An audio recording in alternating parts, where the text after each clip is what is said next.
میرے دل میں کسی بھی قسم کا کوئی ارمان موجود نہیں تھا۔ جس طرح لڑکی اپنی شادی پر خوش ہوتی ہیں، میں اس طرح بالکل بھی خوش نہیں تھی، بلکہ میرا دل بہت ہی بری طرح سے ٹوٹا ہوا تھا۔ میں کسی ایسے شخص کے نام ہونے جا رہی تھی جو ماضی میں کسی اور عورت سے محبت کرتا تھا اور اب صرف مجبوری میں مجھے اپنا رہا تھا، اور کسی لڑکی کے لیے اس احساس سے بڑھ کر کوئی اور تکلیف دہ احساس نہیں ہوتا۔ دوسری طرف میری چچی کا خوشی سے برا حال تھا۔ وہ بار بار مجھے گلے لگاتی اور میرے ماتھے کو چومتی، مگر میں جانتی تھی کہ وہ یہ سب کس لیے کر رہی ہیں، کیونکہ ان کی بیٹی کی جان چھوٹ گئی ہے۔ جہاں تک ان کی بیٹی کا سوال تھا تو وہ میرے لیے بہت اداس تھا، اس وجہ سے نہیں کہ وہ واقعی میں مجھے پسند کرتا تھا، بلکہ اس وجہ سے کیونکہ وہ جانتا تھا کہ میرے ساتھ بہت بڑی زیادتی ہو رہی ہے۔ مگر میں نے اپنی دادی کے بھروسے یہ رشتہ ماننے کا فیصلہ کیا تھا۔ میرے سسرال والے شروع کے دنوں میں میرے ساتھ اچھا سلوک کرتے تھے، وہ میرا بہت خیال رکھتے تھے، یہاں تک کہ مجھے بستر سے نیچے بھی اترنے نہیں دیتے تھے، میرے سارے کام ہی کر دیتے تھے۔ وہ مجھے یہی کہتے تھے کہ تم آرام کرو، تم ہماری سب سے لاڈلی بچی ہو۔ مگر پھر جیسے جیسے وقت گزرنے لگا سب کے رویے تبدیل ہونے لگے۔ میں اپنے شوہر کے اچھے رویے کی عادی تھی، جب اس کا رویہ بدلا تو مجھے بہت دکھ ہوا۔ اب وہ پہلے کی طرح میرا خیال نہیں رکھتا تھا، نہ ہی پہلے کی طرح میرے لیے تحائف خریدتا تھا۔ اب وہ مجھ سے نظریں چراتا رہتا تھا اور میرے ساتھ بہت ہی کم وقت گزارتا تھا۔ میری موجودگی میں وہ دوسری لڑکیوں سے باتیں کرتا تھا اور ان سے محبت کا اظہار کرتا تھا۔ میں جب اس سے شکایت کرتی تو وہ کہہ دیتا، تم تو انچاہی بیوی ہو، تم سے تو صرف میں نے مجبوری میں شادی کی ہے، ورنہ مجھے تمہارے وجود سے کسی بھی قسم کا کوئی لگاؤ نہیں ہے۔ اس کی اس طرح کی باتیں سن کر میرا دل خون کے آنسو روتا تھا۔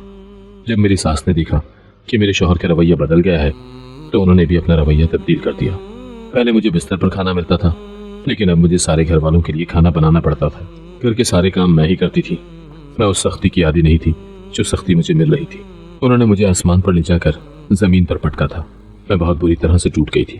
جب میں اپنی دادی سے شکایت کرتی تو دادی مجھے صبر کرنے کا کہتی، اور پیچھے چچی مجھے قبول کرنے کے لیے تیار نہیں تھی، اسی لیے میں اپنے گھر بھی واپس نہیں جا سکتی تھی۔ میں اپنے سسرال میں بڑی مشکل سے زندگی گزار رہی تھی۔ میں روز ہی اللہ تعالیٰ کے سامنے روتی، گڑ گڑاتی اور اس عذاب سے نکلنے کی دعا کرتی۔ مجھے معجزوں پر بہت یقین تھا۔ میں جانتی تھی کہ میری زندگی میں بھی کوئی معجزہ رونما ہوگا جو مجھے اس جہنم سے نکال دے گا۔ جیسے جیسے وقت گزرتا جا رہا تھا ویسے ویسے میری زندگی بھی تنگ ہوتی جا رہی تھی۔ ایک دن میری اپنے شوہر سے ایک چھوٹی سی بات پر لڑائی ہو گئی۔ میں نہیں جانتی تھی کہ میرا شوہر اس چھوٹی سی بات پر مجھے طلاق دے دے گا اور مجھے گھر سے باہر نکال دے گا۔ دراصل بات یہ تھی کہ میں نے اس کی ماں کے لیے ناشتہ بنانا تھا، تھوڑی سی دیر ہو گئی کیونکہ میری طبیعت خراب تھی۔ اسی پر ہم دونوں کی بحث شروع ہو گئی اور یہ کمزور رشتہ ہمیشہ ہمیشہ کے لیے ٹوٹ گیا۔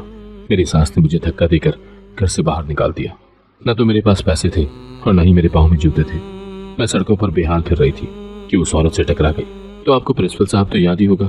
اس عورت کی بات سن کر میرے ذہن میں اس خوبصورت شخص کا چہرہ گھوم گیا۔ تب مجھ پر جو راز آشکار ہوا وہ سن کر چند لمحوں کے لیے میں تو کچھ سوچنے سمجھنے کے قابل ہی نہیں رہی۔ دراصل یہ عورت بہت ہی نیک تھی اور اس کی خواہش تھی کہ اس کی بہو بھی نیک ہو۔ جب پرنسپل صاحب نے اس سے مجھ سے شادی کرنے کے بارے میں بات کی تو اس نے فیصلہ کیا کہ وہ میرا امتحان لے گی۔